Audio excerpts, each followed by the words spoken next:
Quit being bitter. You're gonna run out of things to be bitter about, eventually. Today's story, Bitterness Worm. There is a little baby worm that thrives on the bitterness of the dirt it eats. One day, it bumps into this hardened surface in the ground. It doesn't feel or taste like dirt. It's salty. The worm doesn't know what it is, so it leaves it alone and continues to eat the dirt. 10 years later, it's bigger and eats more dirt and learns the substances called wood. It knows from eating the roots of its first trees. It promises itself, once it's big enough, it'll eat this wood too. 10 years later, it has stopped living in the dirt and crawls around the surface, destroying anything for the sake of bitter dirt. It goes back to the wood in the ground and sees it is inscribed with human letters CJK. It tries to eat it and its contents, but it has to spit it out because it's too sweet.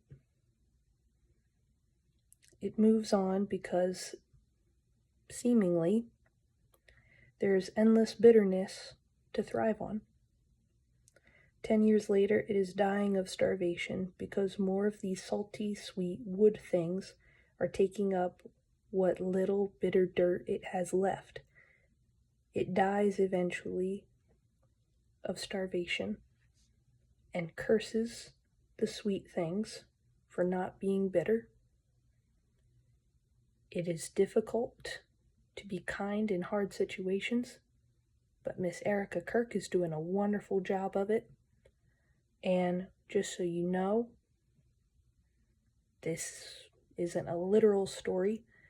It is incredibly symbolic. And I would like to clarify some parts of the story. The worm are political lefties. The bitter dirt is bitter human nature. Sometimes we thrive on being mean to others, which is unfortunate, and we shouldn't do that. The salty wood are coffins, but also the salty tears of the loved ones that have cried upon them. Sweet things, Christians who chose Christ and not bitterness in the midst of horrible situations. The trees, verbal Christians that had good intentions, but whose roots were cut down and eventually overthrown. CJK, Charles James Kirk. Why a worm? Utah is desert country. Death worms are in the desert.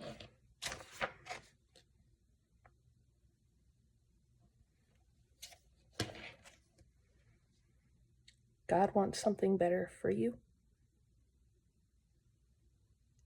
We don't hate you. We want you to have the best. We want you to have better than what you have right now. And it would be selfish and unkind of us if we allowed you to thrive on bitterness instead of real love. God does love you. And we want to show it to you. I am sorry that you're angry, and I'm sorry that you're upset.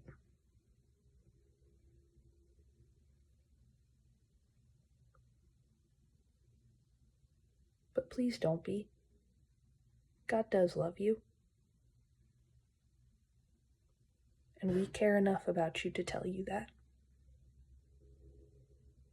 So, please don't take offense to this, but if you do, if you pause the video when I showed you the page, it'll tell you who it's from. It's not from me. There is something better out there for you, and you can have it. But are you willing to make the changes to get it? Have a blessed day. God does love you.